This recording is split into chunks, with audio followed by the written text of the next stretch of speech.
Can you state to the camera your name?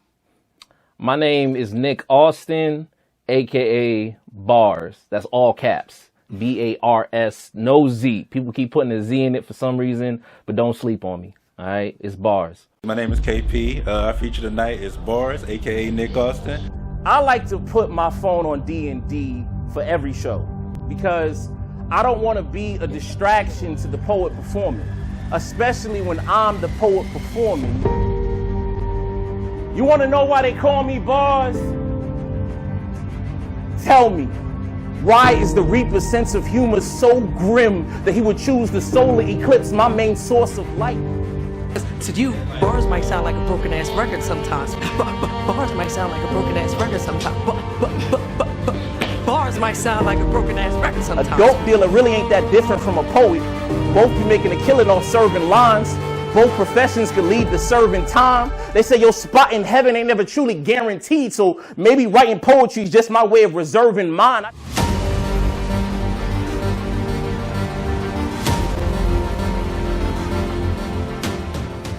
Why do you love poetry? I see your shirt right now, right?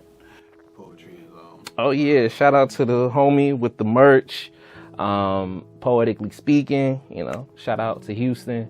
But as far as why I love poetry, like poetry really is like it's the way I speak sometimes, you know, like I'm not the best speaker when it comes to off the stage, off the mic. Like I'm actually very shy, very introverted, and I discovered poetry at a young age.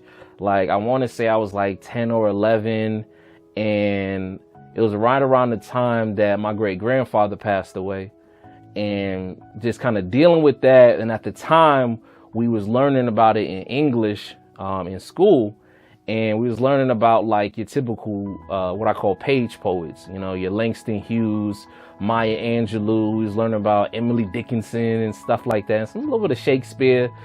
And so that's the only type of poetry I knew. And so I would just write, like I would write in couplets. And so it was A, B, A, B, A, B rhyme scheme.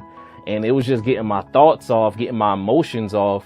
You know, it was my way to kind of process that grief of losing my great grandfather. So it was like an outlet for me, you know. And so that's how I got into poetry. Like I would just write it and just kind of get it off. And then my mom, she saw it and she was such a big supporter.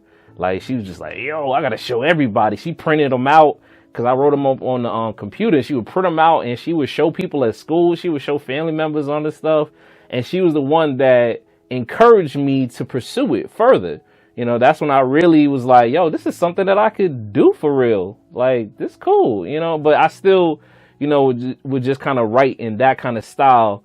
Until much later in college when I discovered spoken word, and that became a whole other thing, you know. So that's my poetry villain origin stories, if you you know, if you will.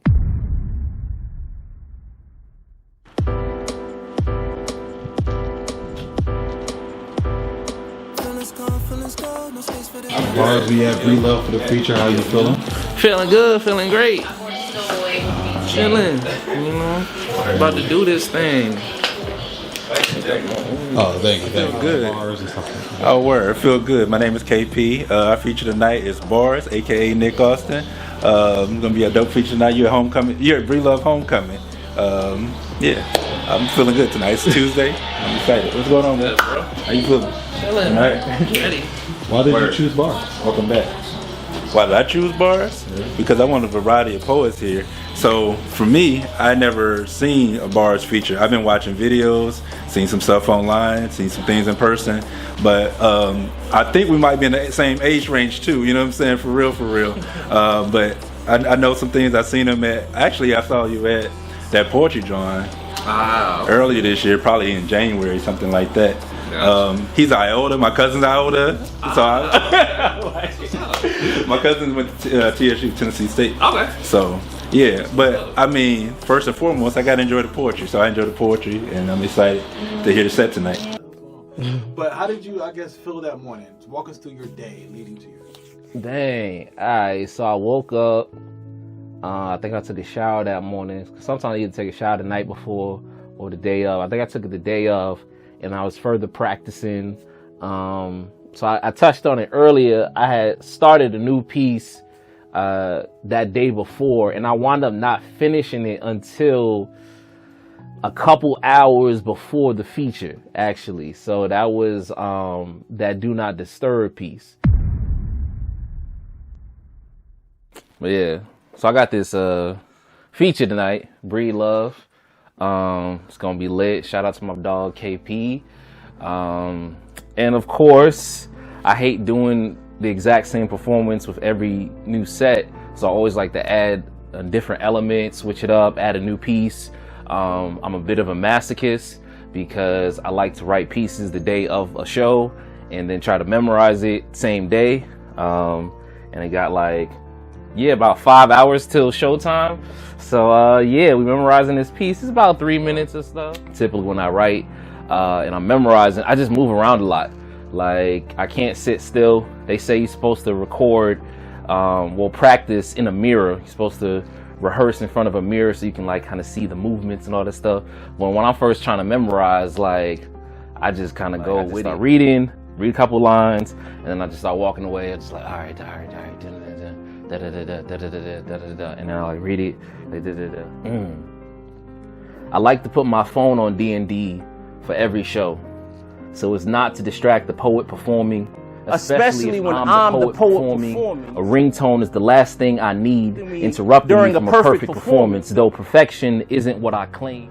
Because I don't want to be a distraction to the poet performing. Ringtone is the last thing I need interrupting me from a perfect performance. Though perfection is not what I claim, though it's definitely a goal as to which performances and what I claim is definitely the goal for which I aim. You see, that's why rhyming helps a lot with memorizing. Just if you get a rhythm down, even if it don't rhyme, actually, if you get the rhythm, you get the cadence, as long as you perform it the same way you memorize it, as long as you memorize it the same way you want to perform it, it helps with memorization. That's a little tidbit for you poets out there. Because I don't want to be a distraction to the poet performing, especially if I'm the poet that's perfection is not what I claim, though it's definitely a goal as to which I aim.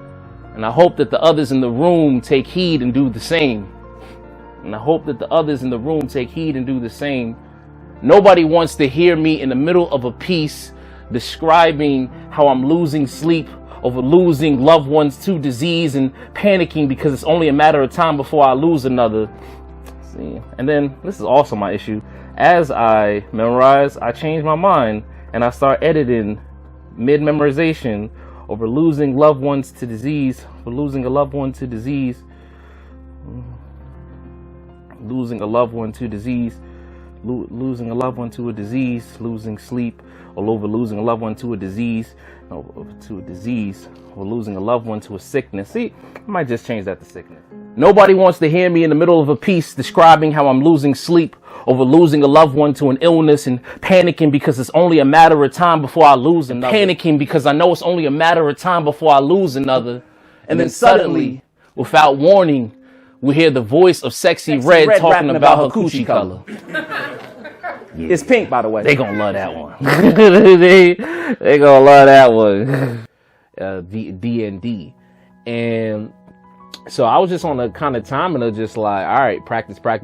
Like, I'm just rehearsing, especially in the shower. Like, I don't know what it is about the water, but like when I get in the shower, like that's one of my most poetic zones. Like, it feels like a portal to like this poetic paradise where, I can just really be in my head and I think about different bars. I think about different schemes. I think about different stuff. I come up with some of my best lines in the shower. And so I was just practicing and, I was just kind of ready. I think I ate breakfast. I can't even remember what I ate that day, but it's a business trip. Any feature I get up there and that's when I really want to excel and do the best that I can. So, I just was ready. The first time I seen bars, I feel like it was a VIP event, but the first time that I remember is at a DTL event, right? that's the first time we actually like had conversation or whatever. But I feel like I might have seen him at like VIP though, like heard him spitting some shit before. But we were at DTL and I did my debut poem. I want to eat you. Throw that joint out. And he came up to me. He was like, "Yo, the one line though, your opening line, right?" He was like, "Yo, you got a crazy opening line right there." And then I think we kind of just connected from there. And now it's like my bro, you know what I mean, AKA big mentor. You know what I mean? Listen, I didn't even feel good. I had a terrible day. I'm texting him. I'm telling him, "Bro, I don't think I'm gonna make it." Bop, bop, bop, bop, bop. Hit me with the sad puppy dog eyes, and now I'm here. So just know that I love you because I got my ass up out my bed and changed my clothes and came to see you. Love you, bro. Kill that shit. So I'm gonna say the first time I heard bars was the first time I met bars. I want to say it was like my second or third time at Voices of Power. I was helping up with like sign-ups and everything. I'm just now getting back into the cold poetry community, right? So I seen him and his fiance Lady Simon perform at the same day, but I didn't know they was together at all. So after she performs, Bars does this poem and he starts it off like, how vulgar can we be on this? I'm just trying to make sure. So he starts off the poem like, "Lady Simon, I want to eat you," like that. And I'm just like, oh, we shooting our shots out here. Like, that's what we're doing. Okay. But later finding out they was together, but the piece was so sexual, intimate, but the wordplay was just so immaculate and clever. And a lot of times when you hear poets do like sex poems or intimate poems and that nature, is not a lot of wordplay or punchlines that a regular poem will carry, that will share with a sex poem. So it was impressive, and it kind of helped me push doing more sexual pieces, because at that time I wasn't writing nothing sexual at all. Like I'm like 2 years in right now, so I'm still a baby in this, but that's when I was like, oh yeah, I see why his name's Bars for a reason. So he definitely inspired me for the first time I saw him, and then just meeting him, I'm like, oh yeah, he's a thorough dude. Like I tell people all the time, being a dope person, being a dope poet doesn't always matter if you're a shitty person. It goes hand in hand. It's a balance. Yes, yin and yang. And he's not only a phenomenal poet, but he's a phenomenal dude. And he drugged me out the house in my little slump to come out here today. And I'm grateful for him. So that's my little story time on that Bars. And yeah, for the most part, it was just practice.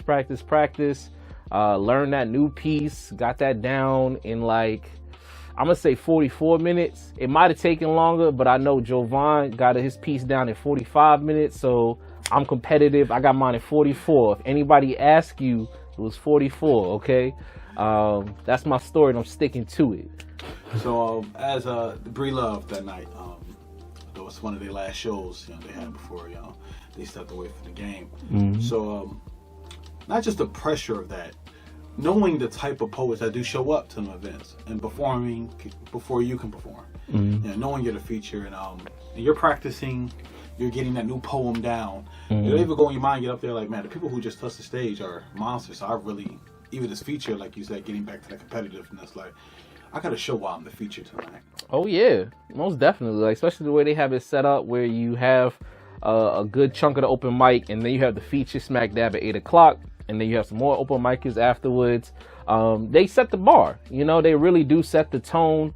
And so whatever energy that they leave on, like whatever level they lead on, like you got to surpass that. You're the feature. Like your name is on the flyer. Like go crazy, So there is a little bit of expectation in my head of just me like, all right, I need to deliver. I need to stand out. I shouldn't get up there and sound like just another open micer, because it's like, why are you the feature? Like not everybody in the crowd is going to know who you are. So I specifically perform for the people that don't know who I am, like that's why I ask. You don't know what they call me Bars, and I'm speaking to that person. I don't need him to leave and be like, yo, I see, you was fired. Like, more times than not, that's what happens.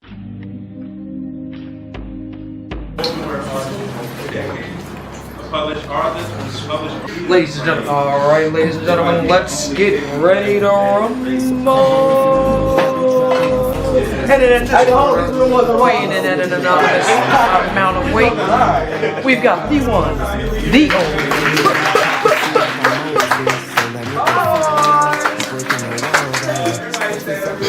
taking the soul out. I've been reckless for emotions that we can call out. Instead of leaving demons in the air, won't you call them down? My reflection don't make time.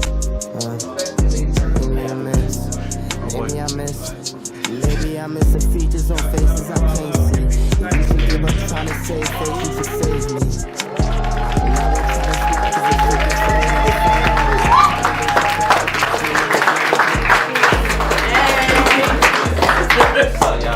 I'm excited. I'm excited for this. It's been a minute since I had like a feature just me. Like I've been on, I think it was back, Houston was probably the last one where it was just like was the main headliner. So shout out to KP for this opportunity. Definitely appreciate you, bro. Yeah, so let me just, it's only right that I start with an introduction. I guess that's how you're supposed to do these things. You want to know why they call me Bars? You know, just ready to eat, ready to get up there, show them why they call me Bars. Cause I'm the best at rhyming shit.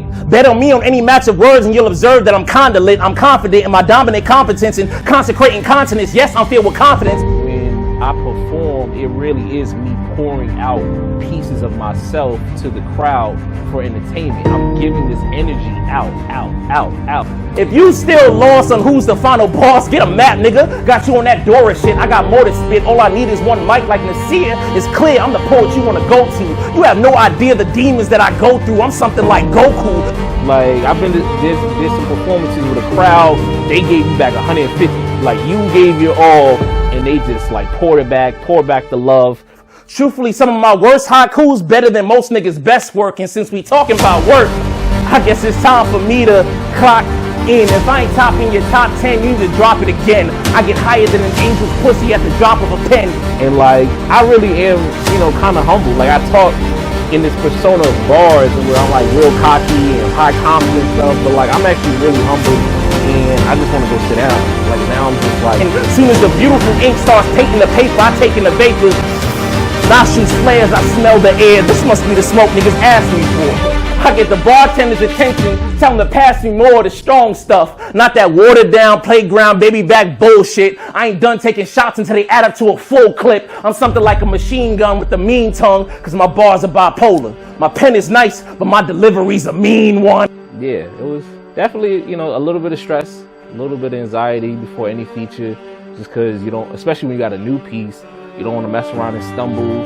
I'm trying to think, I might have had a slight stumble on the new piece when I performed it, but for the most part, the feature hit.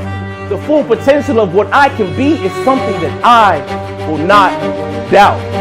I'ma always keep putting in that work until I finally clock. Oh, you thought I was done? Nah, fam.